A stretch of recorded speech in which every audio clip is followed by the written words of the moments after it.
El lingüista Noam Chomsky, en uno de sus análisis a la manipulación de los medios de información, decía que una de las tácticas más utilizadas por estos, pues era la de problema, reacción, solución. Esta se basaba en generar un determinado escenario, un determinado problema, para que el público reaccionase y fuera él mismo el que pidiera, pues la solución a esa misma situación que vendría dada por los mismos que lo habrían generado.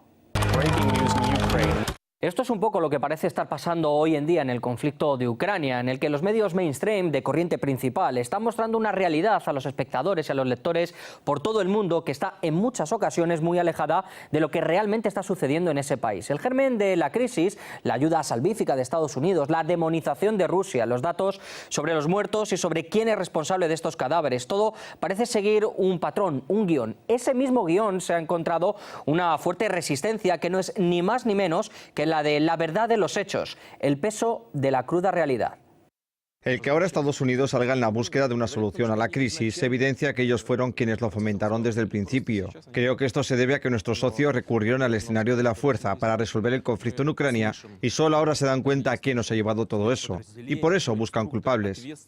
Las palabras del presidente ruso, Vladimir Putin, podrían parecer tan solo una vaga opinión, pero es que hay evidencias que demuestran, pues que tiene razón. Vamos a analizar en los siguientes minutos cuáles son las principales mentiras que se han dicho hasta el momento, o al menos las principales, porque hay muchas sobre lo que sucede en territorio ucraniano. ¿Qué intereses hay en esta manipulación? ¿Qué medios están ofreciendo esa visión distorsionada de la realidad? Y sobre todo, ¿por qué lo hacen y quién está detrás? ¿Quién maneja esta marioneta mediática? Estamos hablando en general de conglomerados mediáticos, televisiones, agencias, periódicos, que detrás tienen una mano que parece indicarles qué tecla deben tocar y qué es lo que se debe enseñar al espectador para generar en la opinión pública un escenario que les beneficie. Para muestra, un botón.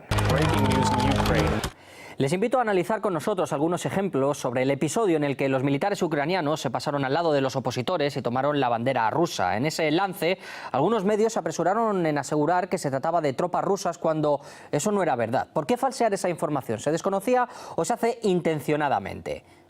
Veamos este caso y en particular cómo fue tratado en Twitter. La cadena Al Arabiya alerta sobre la presencia de vehículos blindados supuestamente rusos en el este de Ucrania, algo que después, pues se demostró que era mentira. Aquí lo tenemos, Al Arabiya en inglés, urgente. Se observan vehículos blindados con banderas rusas en el este de Ucrania. En esa misma línea observamos el siguiente tuit. Es de la cadena Sky News, que incluso habla de personal armado. Testigos señalan que 5 o 6 vehículos blindados de transporte han entrado en la ciudad ucraniana de Slaviansk con una bandera rusa en el automóvil que va en cabeza. Quedó demostrado que eran militares ucranianos que se habían pasado a las autodefensas y que portaban banderas rusas en rechazo al gobierno interino de Kiev. Si me lo permiten y siguiendo la línea de los planteamientos de Chomsky, al que citaba al principio del programa, pues el hecho de utilizar el aspecto emocional por encima de la reflexión hace que el sentido crítico de la masa, del público, sufra algo parecido a un cortocircuito. Además, siempre el hecho de usar el comodín de lo emocional permite abrir la puerta de acceso al inconsciente para implantar ideas, deseos, miedos, temores, compulsiones o a inducir a comportamientos. En este sentido, vemos otros ejemplos en los que los medios, alejados de su misión de informar y de analizar, lo que hacen es crear alarma social, generar caos, pánico e incluso incitar a que se agraven determinadas situaciones. ¿Ocurre esto en Ucrania? Nosotros tenemos algunos tweets que muestran cómo se pretende provocar a la gente y agravar la situación. Les invitamos a ver, por ejemplo, este caso que les ofrecemos a continuación. Se trata de un tuit de Ukinfor que dice que saboteadores rusos están planeando matar a 100 o 200 ucranianos y enviar tropas a Ucrania. Sin duda alguna está intentando crear una cierta alarma, alguna expectación, generar algún miedo en la población. Tenemos otros tuites que también están demostrando, cómo se generaría en los medios, pues algún miedo en la gente. En Kiev han iniciado la preparación de refugios antibombardeos y ponen, pues una foto, ahí lo tienen, del telecanal ruso Doch, y en el que, pues parece que están creando también una cierta alarma en torno, pues a un posible bombardeo. No se sabe muy bien de dónde ha sido sacada esa foto y si pertenece al lugar de donde dice. Otro de los casos que quizá más hayan podido generar una situación peligrosa y por el que los acusadores han quedado retratados es el de la denuncia de la presencia de tropas rusas en la frontera con Ucrania, algo que quedó desmentido tajantemente por las mismas autoridades rusas. Son estas técnicas usadas para distraer la atención de los problemas reales de ciertos gobiernos, porque ahora mismo en Estados Unidos se habla de Ucrania cuando la mayoría de sus ciudadanos no sabe ni dónde se sitúa en un mapa. Como pueden comprobar, algunos incluso la localizan en África, en Australia, también cerca, bueno, pues en el corazón de Rusia, en Sudamérica, en Alaska. ¿Por qué se omiten los datos sobre la baja popularidad que tiene, por ejemplo, ahora mismo Barack Obama? ¿Se olvidan ya los medios de comunicación del default que sufrió ese país? ¿Qué se busca con estas informaciones sesgadas? Pues para analizar todas estas cuestiones y todas las dudas que siembran los medios de comunicación en torno al caso de Ucrania, nosotros hemos querido ahondar en este tema y consultar con los expertos. En concreto vamos a hablar con Eladio José Armesto, que es el director de la Federación de Editores Hispanos de Estados Unidos. Muchísimas gracias por estar con nosotros. Lo primero que se oyen es muchas voces, muchísimos ruidos de los medios de comunicación en torno al caso, por ejemplo, que estamos tratando de Ucrania. ¿Cree que algunas de estas voces intentan distorsionar la realidad en sí? Son muchos los periodistas en Estados Unidos que vienen percatándose de que en los últimos años el gobierno norteamericano del presidente Barack Obama, que es una pantalla para una mafia globalista que está hambrienta de control mundial, busca desviar la atención del pueblo hacia temas sin importancias para esta nación, con el objetivo de que el pueblo no mire las verdaderas situaciones caóticas que se están viviendo, como el colapso de la economía y la pérdida total de la confianza por parte de la ciudadanía norteamericana en su gobierno. Está claro que lo que se intentaría por parte de estos medios de comunicación que sufren presiones pues por los altos cargos, también por políticos, sería el desviar la atención, pero también se está intentando, bueno, pues demonizar a una parte, ¿no? A Rusia. Lo vemos con medios europeos, también de Estados Unidos, en las que se señala prácticamente al gobierno de Vladimir Putin como el culpable de esta crisis. Hay un esfuerzo y se ve claramente ese esfuerzo para demonizar, satanizar al pueblo y al gobierno de la Federación Rusa con miras a aislarlo y marginarlo internacionalmente, debido a que el gobierno de Rusia pues evidentemente no está obedeciendo las órdenes y los decretos de la mafia globalista que utiliza al gobierno norteamericano. A su vez, el gobierno norteamericano, por medio de presupuestos financieros que se le otorgan a los medios de comunicación, pues extorsiona a estos miembros, presiona a estos miembros, los influencia para que compartan esta línea oficial del gobierno de Barack Obama de demonizar al gobierno ruso. Breaking news in Ukraine.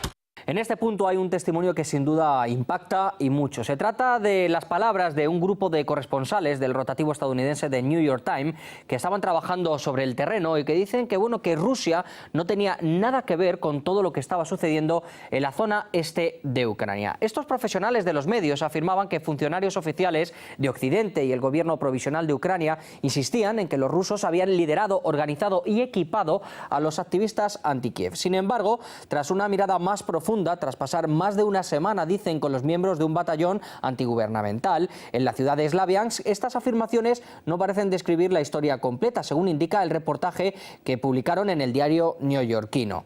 En este sentido, en el conflicto de Ucrania llama la atención el cómo se está tratando a los periodistas y de qué forma los medios están teniendo una gran importancia. Así, los mayores combates tienen lugar en torno a la antena de comunicaciones. Además, se ha cortado la señal de todas las televisiones rusas en el territorio ucraniano. Y para colmo, el hecho de que no se haya dejado entrar a periodistas rusos a ese país. ¿De qué tienen miedo las autoridades? ¿Por qué maltratan y consideran como delincuentes a nuestros compañeros apresándolos? Encendieron la cámara, la enfocaron hacia mi rostro y me hicieron varias preguntas sobre mis familiares, los fines de mi viaje, por qué lo hago precisamente ahora cuando la situación es tan complicada. Han sacado todas mis cosas, hasta la ropa interior. La colocaron sobre la mesa, sacaron fotos de todo y compusieron un documento sobre lo que llevaba conmigo. Tal es el radicalismo que un aspirante presidencial pidió incluso no permitir a los ucranianos que tengan acceso a las cadenas de televisión rusas, indicando que si fuera necesario iban a dinamitar las torres de transmisión. Breaking news in Ukraine. Nosotros hemos querido hablar con alguien que ha estado sobre el terreno, allí mismo, en Ucrania, y que ha podido comprobar de primera mano lo que estaba pasando realmente allí. Nuestro compañero Gonzalo Guancha lleva reporteando los sucesos en ese país desde hace semanas. Gonzalo, supongo que el estar allí y ver todo lo que está sucediendo, lo tienes frente a frente, y después leer lo que sale en los periódicos, en las diferentes páginas web de los medios, o ver la televisión y ver que se dice cosas muy distintas, choca, ¿no? Un poco. En efecto, podemos decir que hay dos realidades totalmente opuestas, son paralelas, pero casi nunca se tocan. Está la realidad del mundo de a pie de calle, la que viven los ucranianos, los vecinos, los civiles, el día a día normal, y por otro lado está la geopolítica que tiene su reflejo en los medios de comunicación. Los medios de comunicación que están ofreciendo un retrato reduccionista. Podemos ver una crisis ucraniana básica en la que parece que hay una lucha democrática contra los intereses imperialistas del presidente Vladimir Putin, pero en realidad, y obviamente en ese retrato básico y reduccionista, no se tienen en cuenta a miles de ucranianos, sus intereses, sus inquietudes ni sus ambiciones. Bueno, pero ante tanta confusión, ¿a quién debe hacer el público caso? ¿Cómo discernir qué es lo bueno, qué es lo malo? Lo tienen bastante complicado. No pueden, tenemos que tener en cuenta que es un periodismo de conflicto y que el hecho de que unos medios de comunicación mainstream omitan e ignoren los intereses y las ambiciones de un lado de la población no hace que ésta deje de existir. En este caso, con la crisis ucraniana estamos reviviendo la literatura, la tendencia informativa del enemigo, del otro, de Rusia como el eje del problema. Parece que leyendo estos medios de comunicación, la crisis ucraniana empezó con lo que ellos llaman la anexión de Crimea, pero se está obviando, se está ignorando el levantamiento de Maidán, el derrocamiento de Yanukovych, de un gobierno legítimo, y por supuesto se obvia que, por ejemplo, la inclusión de Crimea dentro de la Federación Rusa fue tras un aplastante referéndum en que la población civil pudo decidir su futuro. Yo no sé si hasta allí os llegaban algunas noticias, por ejemplo, de algunos casos que chocan bastante. Si quieres vamos a ver algunos. Por ejemplo, el caso tan polémico de los pasaportes. Me estoy refiriendo a ese trágico 2 de mayo, ese incendio, esa catástrofe, tragedia en Odessa. Se encontraban dos pasaportes, presuntamente pertenecían a rusos que habían muerto en esa tragedia, en ese ataque, en ese violento episodio, pero se habían utilizado días antes, bueno, pues diciendo que eran de activistas rusos. Era una información totalmente falsa y copó los medios de comunicación. Hay muchos casos así también. Estando nosotros en Ucrania, el día que empezaba la operación especial, se habló de un ataque a un helicóptero del ejército ucraniano. El vídeo salió en YouTube. Pudimos ver las imágenes que luego pudimos comprobar que no eran exactamente en Ucrania ni en esa fecha, sino Siria. que pertenecían a Siria. O sea, es difícil informarse y la manipulación que ofrecen las redes sociales es continua. Estando allí, por ejemplo, se hablaba continuamente del ataque al aeropuerto de Kramatorsk o el continuo ataque del ejército ucraniano a la ciudad de Slaviansk, que está bajo control de los milicianos partidarios de la federalización. Hay un ruido mediático muy bélico que no tiene mucho que ver con la realidad. Hay que pensar por qué se trata de montar esta escalada mediática. Por ejemplo, el día que Yatsenyuk anunció que había empezado la Tercera Guerra Mundial, yo estaba en pleno centro de Slaviansk tomándome un café tranquilamente en un parque lleno de niños y escribiendo la crónica. Exacto. Hay que pensar por qué hay esta disparidad entre la realidad y el ruido mediático cercano a la Tercera Guerra Mundial. Un ruido mediático que también, bueno, pues afecta a los más débiles, en este caso la tragedia, ¿no? Se utilizan las víctimas. Cada vez está muriendo más gente en este conflicto y vemos cómo se han podido utilizar, por ejemplo, no sé si recuerdas el caso de una fotografía en la que salía, aquí la tenemos, un ataúd con una supuesta bandera rusa y correspondía a, bueno, pues al 2012, a una fotografía que había hecho un fotoreportero en Kazajistán. Él mismo había dicho que había realizado esa foto y la publicó en las redes sociales para que se viera que había estado totalmente retocada.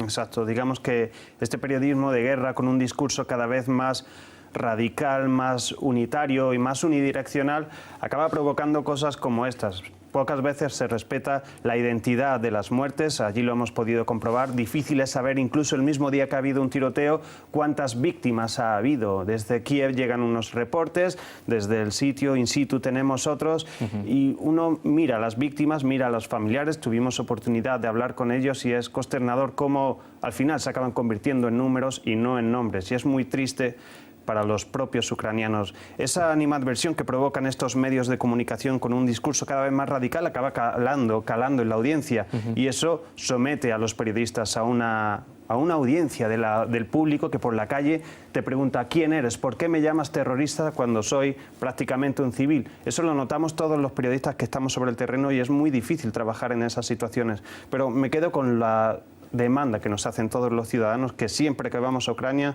nos piden, por favor, contad la verdad. Y eso tratamos de hacer. Breaking news in Ukraine. Fotos y vídeos usados por periódicos y televisiones en los que la realidad ha sido tan tergiversada que, bueno, incluso roza lo bochornoso. Pero uno de los casos más flagrantes fue, sin duda, el incendio y la barbarie de la tragedia en la sede sindical en Odesa. El tratamiento que dieron los medios no ha sido, desde luego, el más riguroso ni el más correcto. Por ejemplo, vemos casos de cómo la prensa evadía indicar la responsabilidad de esa masacre, mientras un periódico canadiense afirmaba que se produjo de manera espontánea, porque sí, y que las personas murieron allí porque cavaron su propia tumba. El diario The New York Times escribía que decenas de personas habían muerto en un incendio que fue desatado por los choques. El rotativo neoyorquino omitió que los denominados manifestantes a favor de la unidad de Ucrania lanzaron cócteles Molotov contra el edificio que ellos mismos estaban bloqueando, obligando a la gente que se refugiaba a saltar por las ventanas. Pero no solo los medios anglosajones o del corazón de Europa o de Estados Unidos han omitido intencionadamente o no esos datos sobre la tragedia de Odesa. También algunos medios latinoamericanos y españoles, bueno, pues han obviado ciertos detalles que son bastante importantes, como por ejemplo quién era el responsable, quién provocó esas llamas. Vamos a ver algunos ejemplos. Vamos a empezar por España, por uno de los periódicos de mayor tirada, en este caso el ABC. Al menos 36 muertos en Odesa al arder un edificio en los choques con los prorrusos. No se cita de quién es la responsabilidad de esas muertes y quedó demostrado que habían estado lanzando, bueno, pues cócteles Molotov contra esa casa sindical. Otro de los periódicos, en este caso vamos a ver una website, Infobae, batalla campal en el este de Ucrania, choques en Odesa que dejaron al menos 38 muertos. En todo el artículo tampoco se esgrime quién ha sido, bueno, pues el culpable y quién es el responsable de esos muertos, de esa tragedia sucedida en Odesa. Cambiamos de medio de comunicación. Esta vez nos vamos al diario El País. El incendio de un edificio durante los choques en Odesa deja 36 muertos. ¿Incendio por qué? ¿Cómo está provocado? ¿Quién lo hizo? Desde luego esas no son respuestas que se vea en el artículo del diario El País. Y terminamos también en España, con el diario La Razón. Aquí está el titular. El incendio durante los disturbios en Odesa deja al menos 36 muertos. Al menos aquí sí se dice que eran disturbios, pero no se cita que había sido un ataque, un grotesco ataque contra esa casa sindical en la que, si recuerdan, trágicamente, bueno, incluso la gente saltaba por las ventanas porque no quería morir calcinada por las llamas que habían sido provocadas precisamente por esos radicales. Breaking news in Ukraine. ¿Y en qué tanto por ciento influyen los políticos, los altos cargos, los mandatarios, nuestros presidentes en lo que se emite en los medios de comunicación? Siempre piden transparencia, siempre la solicitan, hablan de ella como algo muy necesario, pero ¿ayudan realmente ellos a que esa transparencia salga a la luz?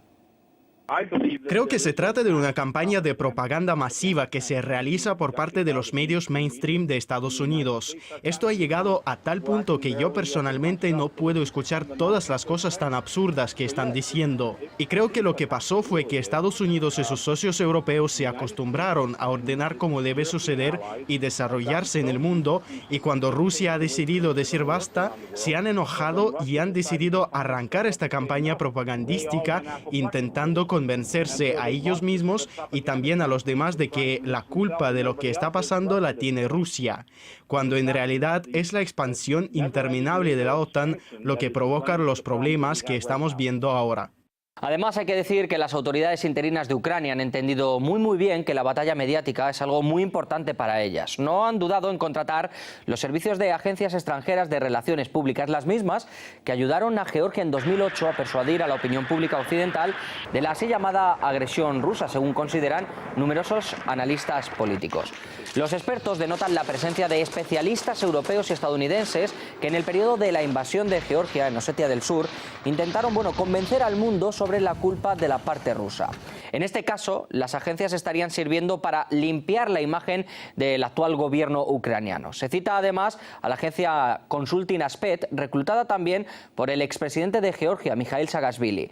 Quizá es por esto que los medios occidentales hacen la vista gorda ante las acciones del grupo ultraderechista Sector Derecho, afín al gobierno de Kiev y se evita además usar la palabra nazi. Los rotativos y televisiones evitan hablar de forma deliberada de las acciones de carácter criminal realizadas por grupos neonazis, como indica el fundador del Centro de Investigación Global Research. Según ese experto, en la cobertura realizada por los medios occidentales de los acontecimientos en Ucrania hay una regla no escrita. Cuando se trata de acciones contra la población civil en el este del país, las palabras nazi, fascista o neonazi son un tabú. De este modo, los periodistas occidentales llaman patriotas, ultraconservadores y luchadores por la libertad a los miembros del grupo radical sector derecho, como decimos, a pesar de que utilizan símbolos nazis y declaran abiertamente su lealtad al nacionalista ucraniano durante la Segunda Guerra Mundial, Stefan Bandera, y a Adolf Hitler. Breaking news in Ukraine.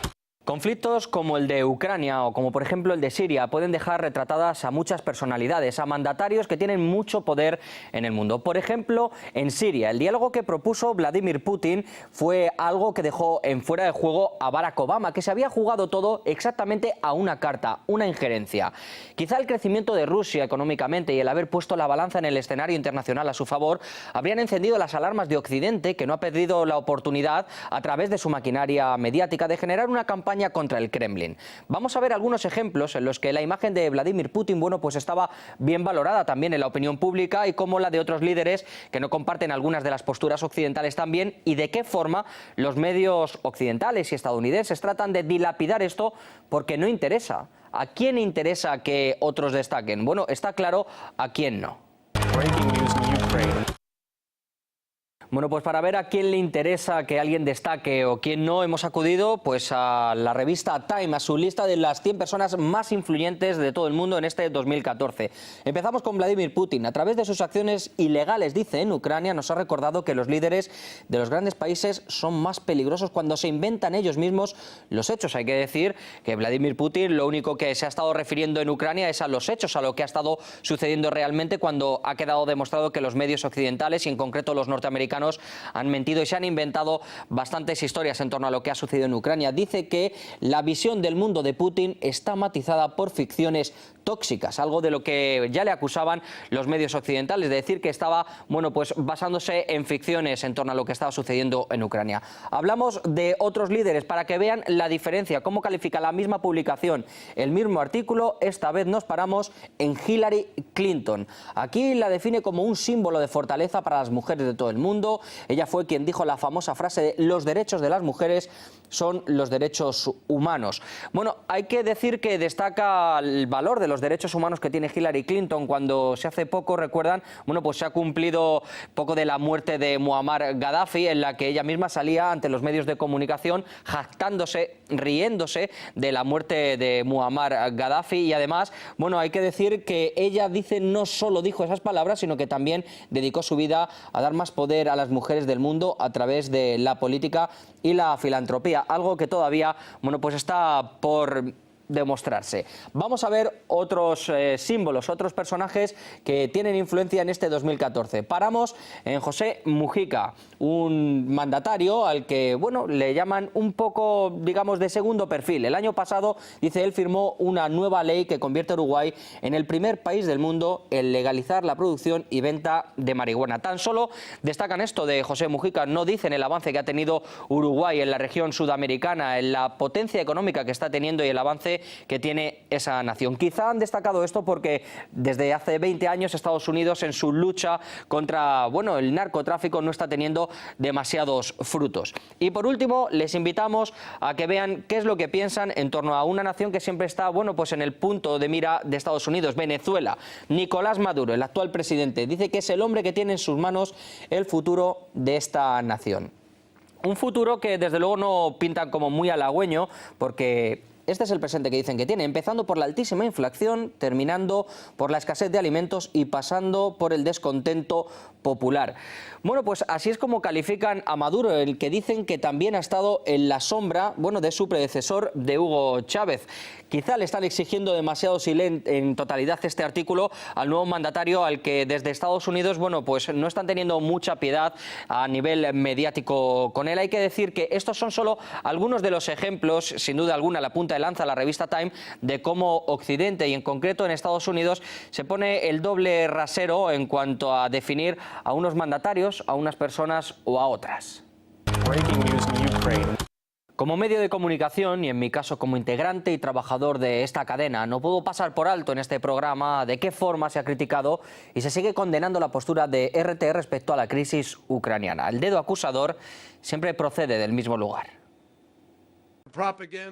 De hecho, el megáfono de propaganda, que es la cadena RT auspiciada por el Estado, ha sido despegado para promover la fantasía del presidente Putin sobre lo que está sucediendo en el terreno. Casi dedican todo el tiempo a este esfuerzo para hacer propaganda y para distorsionar lo que está pasando o no pasando en Ucrania. Se han escrito ríos de tinta sobre si esta cadena obliga o no a sus periodistas a mantener una posición a favor de Moscú respecto a lo que sucede en Kiev. Se pretende que llamemos toma legítima del poder a lo que ha sido un golpe de Estado, apelando a valores democráticos que la verdad ahora mismo no imperan en Ucrania. ¿Es acaso un delito o una manipulación decir lo que realmente sucede? Quizá debemos imaginar situaciones o escenarios que favorezcan a algún poder o agente externo cuando está muriendo gente. Somos periodistas y nuestro deber es informar. Estados Unidos tienen el talento de echar el cargo al otro. Al despegar toda su potencia en tergiversar lo que está sucediendo en Ucrania, nos culpa a nosotros de haber puesto en marcha el canal RT, la máquina propagandista de Putin, así le llamó John Kerry en su intervención al estilo procurador, la cual consideramos inaceptable. No es propio de una buena educación hablar así sobre los medios de comunicación.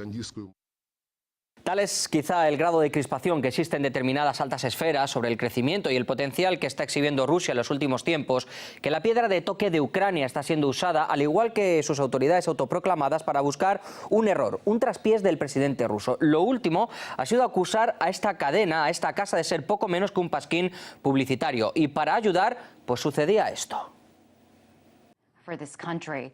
Y por eso personalmente no puedo formar parte de la red fundada por el gobierno ruso que está maquillando las acciones de Putin. Estoy orgullosa de ser norteamericana y creo en la difusión de la verdad. Es por esto por lo que después de este informativo renuncio. Más tarde se supo que este despido había sido orquestado por un think tank neoconservador que incluso antes de la salida al aire de esta periodista había advertido en Twitter que algo grande iba a pasar en RT unos 25 minutos después. Bueno, pues algo estaremos haciendo para que el propio secretario de Estado de Estados Unidos se haya acordado de nosotros, aunque desde aquí, desde esta casa, ya se le ha indicado que si en algo se ha mentido debe ser demostrado. Además, no se debe estar muy seguro de lo que se está apoyando en Ucrania por parte de Occidente y de Estados Unidos cuando la propia portavoz del Departamento de Estado, Jen Psaki, no sabe, no quiere o no puede responder a las preguntas de nuestros compañeros de RT en Washington. En una reciente aparición dijo que debería ir al despacho a documentarse más porque no estaba segura de lo que iba a decir ni del tema que iba a tratar. Breaking news in Ukraine.